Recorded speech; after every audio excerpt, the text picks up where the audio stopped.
పెళ్లి చేసుకున్నాడు. సేవకుల మీద కామెంట్ చేస్తున్నారంటే, సేవకుడు ఒకవేళ తప్పు చేశాడు అనుకో, గమనించండి, నీకు ఒక దెబ్బ కొడితే సేవకుడికి దేవుడు 2 దెబ్బలు కొడతాడు.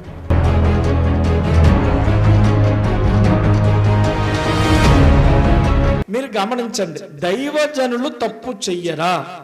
దైవజనుల చేత తప్పు జరగదా? గమనించండి, తప్పు లేనివాడు ఒకే ఒక్కడు, ఎవరు?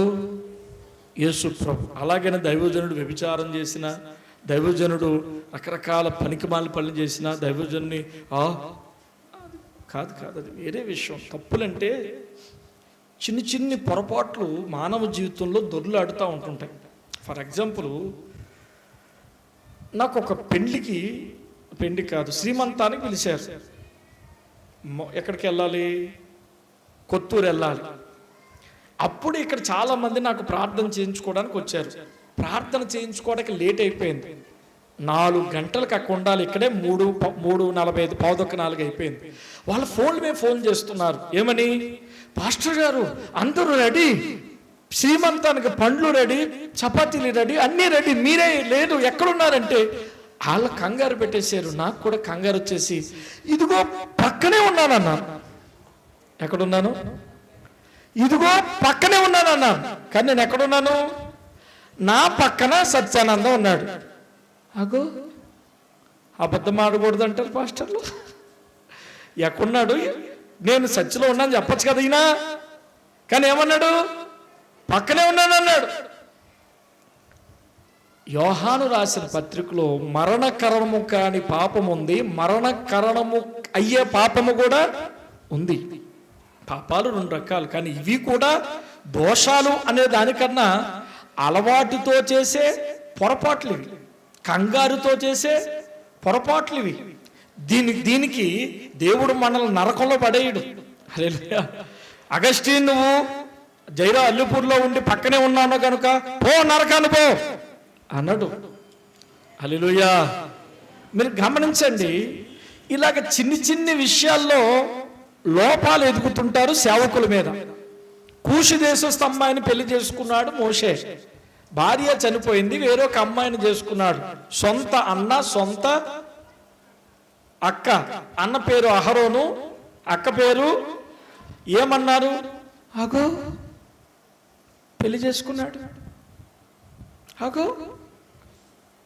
చేసుకున్నాడు. మేము పరిశుద్ధులం కామా, మోషే ఒక్కడేనా అన్నప్పుడు ఆ మాటలు ఎవరిన్నాడు? ఇలా రండి అన్నాడు. అహరోను ఊరుకోలేదు, మిరియామును ఊరుకోలేదు, కోరహు కుమారులు కూడా. బైబిల్లో ఏమాత్రం జ్ఞానం ఉన్నా వినండి, ఆదికాండం నుంచి ప్రకటన గ్రంథం వరకు ఒక విశ్వాసికి ఏమాత్రం కొంచెం జ్ఞానం ఉన్నా సేవకుల మీద కామెంట్ చెయ్యరు. వీళ్ళు సేవకుల మీద కామెంట్ చేస్తున్నారంటే, ఒకటి వీళ్ళకి జ్ఞానమైనా లేకుండా ఉండాలి, రెండోది వీళ్ళు చెడిపోయి ఉండాలి.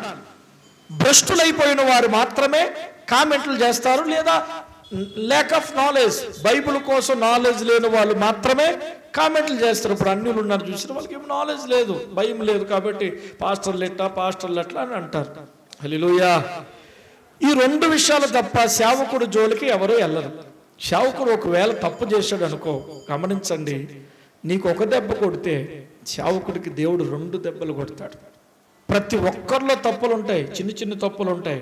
మరి వ్యభిచారాలు అవి ఇవంటే అది వేరే విషయం. పొరపాట్లు ఉంటే కొన్ని మనం చెయ్యకూడదు, ఇది ఇలా వెళ్ళాలనుకుంటే ఒత్తిడిని బట్టి వేరొక మార్గంలోకి వెళ్ళవలసి వస్తుంది. దానికి వెనకాల ఒత్తిడి ఎంతో ఉంటుంది. అది దైవజనుడికి మాత్రమే తెలుస్తుంది, మిగతా వాళ్ళకి తెలియదు. ఆ దైవజనుడు ఒత్తిడిని బట్టి అలా వెలిసినప్పుడు కొంతమందికి నచ్చుతుంది, కొంతమందికి నచ్చదు. అందరినీ సాటిస్ఫాక్షన్ చెయ్యాలని ప్రయత్నిస్తాడు సేవకుడు. ఎందుకంటే ఎవరిని కోపగించాలి, ఎవరి మీద ఇష్టం ఉండదు, ఎవరి మీద కోపం కూడా ఉండదు, అందరూ పిల్లలే. హల్లెలూయా. కొన్ని పరిస్థితుల్లో కొంతమందిని సంతోషపరిచి కొంతమందిని బాధించేటువంటి పరిస్థితి ఉంటుంది. ఒక పని ద్వారా ఒకరు బాధపడతారు, ఒకరు సంతోషిస్తారు. అలాగని వాళ్ళు బాధ పెట్టాలని కాదు, వాళ్ళు సంతోషించపరచాలని కాదు, అక్కడ సిచ్యువేషన్లో అలా చెయ్యాలంతే. దేవుని గట్టిగా స్తోత్రం చెప్దాం. ఆ సిచ్యువేషన్కి సేవకుడు అలాంటి నిర్ణయాలు తీసుకున్నాడు. అలాంటి నిర్ణయాలుగా అప్పుడు నీకు నచ్చకపోయినప్పటికీ దాన్ని విభేదించకూడదు. అభ్యంతరములు రాక మానవు, కానీ అభ్యంతరాలు ఎవరి వల్ల వస్తాయో వారికి శ్రమ. అభ్యంతరాలు రాక మానవు, అభ్యంతరాలు వస్తాయి. అభ్యంతరం అనేది పొంగకుండా అప్పటికప్పుడు అణిచివేయాలి. ఓ, నా దైవజనుడు ఎటువంటి నిర్ణయం తీసుకున్నాడంటే వెనకాల ఏ కారణం ఉందో, నా సేవకుడు ఈ నిర్ణయం తీసుకున్నాడు వెనకాల ఎటువంటి ప్రెషర్ ఉందో, అతని హృదయంలో ఎటువంటి ఒత్తిడి ఉందో. సో ట్రై చేద్దాం, ఆలోచించడానికి ట్రై చేద్దాం. మన వర్షంలో కాకుండా ఆయన వెర్షన్లో ఆలోచించడానికి ప్రయత్నిద్దాం అనేటువంటి తాత్పర్యం నీకుంటే అంత సమాధానంగానే ఉంటుంది.